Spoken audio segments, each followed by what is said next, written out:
The armed forces of the Russian Federation and Ukraine reported progress in the front line May 17. Armed clashes between two sides have occurred in several areas.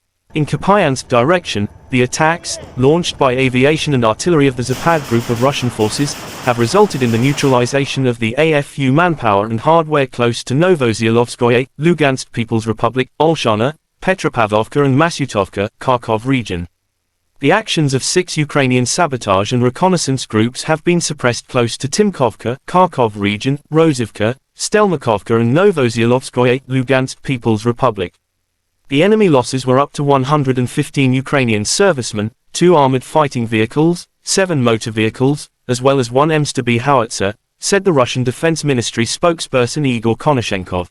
The Russian Defense Ministry spokesperson Igor Konashenkov May 17 said in total, 427 Ukrainian fighter jets, 233 helicopters, 4,197 unmanned aerial vehicles, 422 air defense missile systems have been destroyed.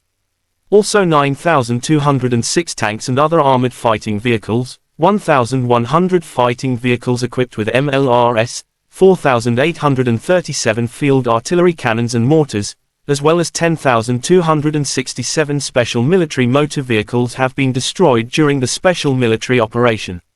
The other side from Kiev, the armed forces of Ukraine in an official statement May 17 said Russia lost 610 servicemen in a single day, including 9 tanks, 17 armored fighting vehicles, 16 artillery systems as well as 16 drones and 9 cruise missiles have been destroyed. In total, Moscow lost 200,590 servicemen since Russia launched full-scale aggression to Ukraine.